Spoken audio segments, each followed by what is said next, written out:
the TV. And, ça va, ils ont retiré un peu le... Donc vous voyez, ça c'est le dossier Vivendi. Dans le dossier...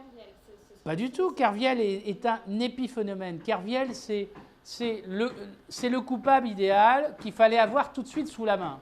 Kerviel, il y a, comment dirais-je, Kerviel, c'est un élément du Pulse. Donc Kerviel, c'est pas, disons, actuellement, tous les médias et la société a accusé Kerviel pour justement éviter d'évoquer d'autres problèmes.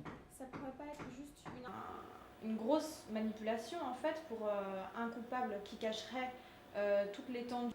Disons, on parle d'écran de fumée, c'est possible que, effectivement, la Société Générale a préféré, disons, désigner un coupable pour que, justement, on ne vienne pas voir ce qui se passe à côté.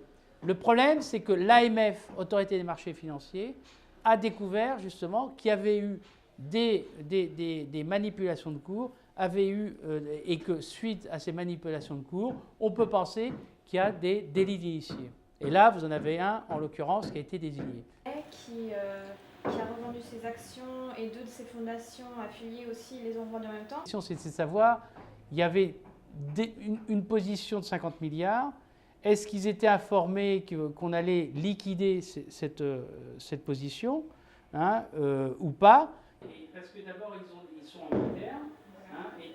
Il y a quand même, en l'espace de peu de jours, depuis le 24, il y a quand même un événement fort, c'est effectivement ces 50 milliards, il y a ces pertes de 5 milliards, et puis il y a ce délit d'initié. Donc ce n'est pas le fruit du hasard, c'est-à-dire c'est pas le fruit du hasard. Donc je veux dire, petit à petit, on est en train de tirer la pelote et on va découvrir justement des choses encore beaucoup plus graves. Le ministre du Budget a, disons, dans une émission de télévision, de dire non, l'indemnisation des actionnaires, parce que la chute, disons les pertes de la valeur, c'est quand même 50%, et que